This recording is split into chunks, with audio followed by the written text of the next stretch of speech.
just as a son, I'm an author, editor, publisher, writer, you name it, the gambit to do with the written words, I'd probably do it. Well, just about anyways. Uh, this is Nanowrimo. November. This is when we actually, a number of us writers, take the time to sit down and remove everything from ourselves and put written word onto paper. So that's what I'm doing right now. I'm actually into chapter 17 of China Girl, which is a sci-fi crime novel that I'm doing. I'll put up the image of the cover for you in a few seconds so you see it. Quite proud of it. Really, it looks nice. So I put some good friends have maybe tweaked it a little bit and get it ready for publishing. But the actual written word itself, I think I'm doing pretty good at it. One of the things that I do is I do everything on my computer. I sit down, I do one chapter, take a break, maybe do a second or third chapter. Breaks in between all the time because that way I can let myself think about what I'm putting down. Give you an idea of the actual writing. It's a sci-fi crime, as I said. It involves a triad. It's set in 2033 January in the GTA area. It encompasses basically Toronto and Markham. The main character, Bruce Roberts, has stumbled upon a crime scene, or been assigned upon a crime scene, should I say, where someone has said something happened. And he shows up, miserable winter day, as we know, because, like, hey, winter in the GTA now is pretty coming in pretty good now that it's November the 7th. Lots of interesting things happen. I introduce a couple of characters. There's a Constable Shan. We introduce Mei Ling, who is a Interpol agent, and that's basically the information that comes in the first chapter. Bo Jing Wang, who is the protagonist in the novel, he comes out in the following chapters. I put a little snippet of what's going on in his life and what he's doing and everything. Is about his disturbing personality, which drives the whole thing. The technology involved is called the China Girl technology. It comes out of China, of course. And what it does is it sits on the head of the wearer and records sensory information, not only what they see, but also what they feel. And that can be played back into the mind of somebody who's not the player. They're using this, of course, to record how their initiations into the triad. So if somebody wants to become a member of the triad, they have to start off as a 49er. That's the actual name, believe it or not. The triads start with their ground troops as 49ers, and they're all led in this instance by an enforcer or red pole enforcer. He reports, of course, to the dragon.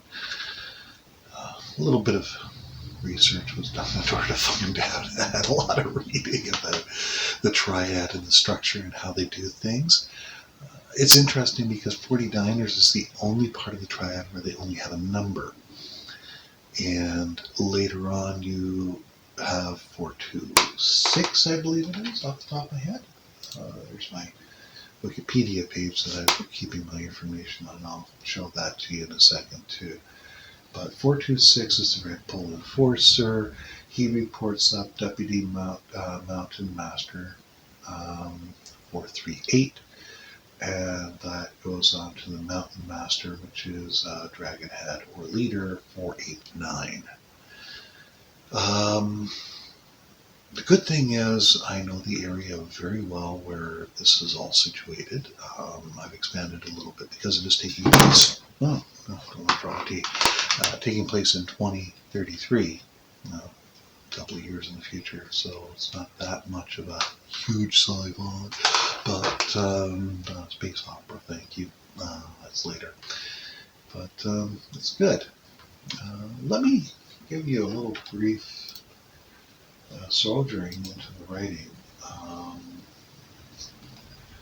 This is the start of one of the chapters, so you can see exactly what it is. Fog starts to lift as the knock-out patch wears off. Darkness surrounds Gabriella as she opens her eyes. Rough fabric lets in only a bare minimum of light as she tries to move bound limbs. Breath comes quicker as hands touch her. Voices around her with laughter, Chinese. She shakes her head and twists her body as much as possible to get away from the fingers. All the voices are male. Well, that's the start of chapter 2. Gabriella is a sub-character that's in the show, in the novel itself. It's I went to a disturbing place while writing those little snippets, and of course, there's other things that really made it uncomfortable while writing, because I had to dive into how people are and the darker side of humanity. But it's going to pay off in the end, because the novel, I've got a test reader who's read a couple of chapters already. They're bugging me for the rest as quickly as possible. And of course, I only write about 6,000 to 9,000 words a day. Currently, the novel stands at 50,000 words. Not bad. That's more than Nanowrimo needs. But I had some of this novel already started when I began Nano. Right now, my Nanowrimo count on China Girl itself is showing it at 18,000 words, and this is of course being done while I'm running back and forth to Brighton, which is about 2 hours away from where I live, in order to help Mom with what happened. We had a death in our family. My father passed away at the end of October, and we had his memorial service on November 2nd. Mom and I have been working diligently to tie up all the loose ends with the estate and getting things all done.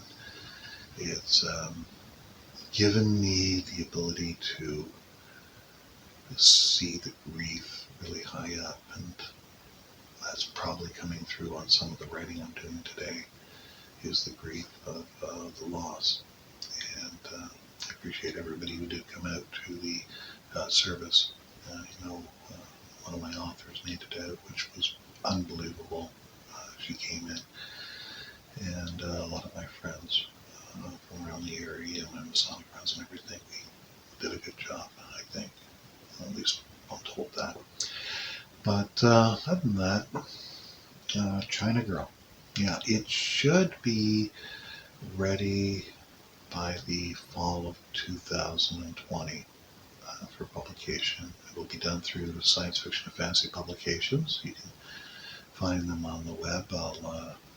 Here, there's the address. Okay? Go to them, take a look. We've got a good rep, and they're doing a lot of work, and a lot of fantastic stuff is released through them. Other than that, not much more to say. I hope you do enjoy the information I've given you, and I look forward to possibly seeing you in future casts while I get this novel to rest.